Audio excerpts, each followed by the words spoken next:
మాట్లాడుతారు వీళ్ళందరూ. కేవలం పైసలు ఇవ్వనందుకు నా ప్రాణం కావాలి. ఇప్పుడు నేను చెప్తానా,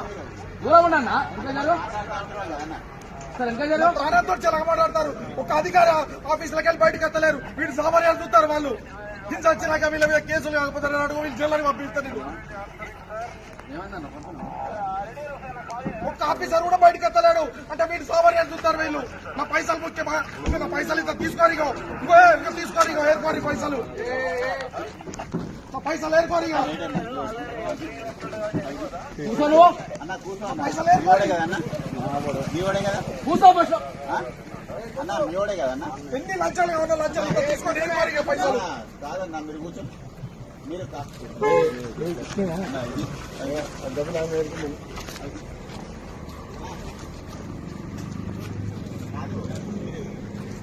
అంటే నా ప్రాణం కావాలనుకుంటారు అధికారులు. నా ప్రాణం తీసుకున్నాకనే వాళ్ళు సంతోషంగా ఉంటారు కావచ్చు.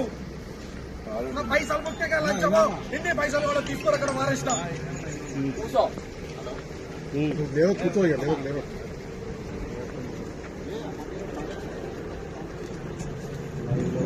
ఈ బండిని రిలీజ్ చేసుకున్నాను, పైసలు తయారు చేసుకున్నా తీసుకొని వచ్చేలా ఇంకో బండి వ్యక్తం చేసి నైట్ 12 గంటలకు నాకు 3 బళ్ళు సీజ్ చేసాడు. 3 అక్కడ బసాదార్ పోలీస్ స్టేషన్ ఉన్నది, ఇంకో నాడు ఉన్నది. నా ఎంబడే పడ్డారు వీళ్ళు. ఏ ఒక్క లారీ ఓనర్ మీద కేసు అయితే నా మీద ఎందుకు కేసు అవుతుంది?